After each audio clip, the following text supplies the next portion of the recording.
ඉන්නවා welcome back කියලා පිළිගන්නවා මචං. ඉතින් අද ගහන්න යන්නේ පපාද හොරර් ගේම් කියන ගේම් එක මචං. ඉතින් මචං මේක ප්ලේ ස්ටෝර් එකේ ටිකක් වයිරල් ගියපු ගේම් එකක් නිසා යකා මෑනුත් දාලා තිබ්බ නිසා මම මේ ගේම් ප්ලේ එකක් ගේන්න හිතුවා.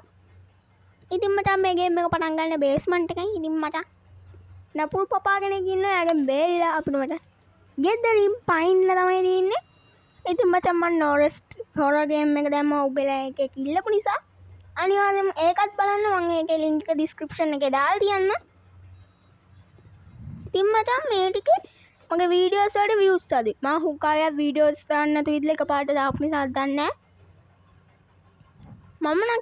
මම කියන්නේ මගේ වීඩියෝස් බලන්න. හරිද? ඉස්සරහ සුබි ගේම් ප්ලේස් ටිකුත් එන්න තියෙනවා. ඒ නිසා channel එකත් එක්කම ඉන්න. මම හොරර් ගේම්ස් ටිකක් වැඩියෙන් දාන්න හිතන් ඉන්නේ. දැන් මේ ටිකේ views ටිකක් ගන්න ඕන නිසා subscribers ලා ටිකක් අඩු වෙලා තියෙනවා. ඒ ටික අයින් අග ගන්නත් ඕනේ. ඉතින් ඒකත් එක්ක පොඩ්ඩක් ඒ ගැන බලහන් කියලා මම කියනවා. මගේ අත්තරන් යාළුවෝ ටික මාව subscribe කරලා මේ වීඩියෝ අනිවාර්යෙන් කොහොක නැතුව share කරන්න. ඔය නිකන් දින් like බටන් එකත් ඔබාගෙන යන්න. හරි මචං. ඉතින් අද අපි නපුරු පපාගෙන් බේරෙන්න තමයි යන්නේ.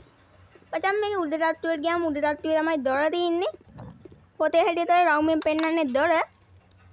මචං මෙතනින් දාලා ඔතනින් වෙට්ටුවක් දාලා යන්න තමයි තියෙන්නේ. ඔතනින් මචං ගොඩක් කලාවට එන්න. ඒ නිසා ඔයාලට පුළුවන් මෙන්න මිටියෙන් අතනින් අරගෙන මේක කඩාගෙන ඔතන තියෙන යතුරක් කළු පාට ඒක අරගෙන මචං අපිට යන්න තියෙන්නේ කෙලින්ම ඔය සුදු පාට බ්‍රවුන් පිටුපස්සෙන්. ඕකේ මචං. තියෙන්නේ සිම්පල් ගේම් එකක්. ඒක නිසා වැඩි මහන්සි වෙන්න ඕනේ නැහැ. ඔතනින් ගිහින් ඔය දොර අරපු ගමන් මචං එහා පැත්තේ තියෙන්නේ අනිත් දොර. හරිද?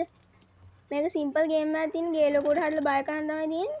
මේක හරිය එහෙනම් කොල්ලෝ අදට වීඩියෝ එක ඉවරයි. එහෙනම් කොල්ලෝ අපි ගියා.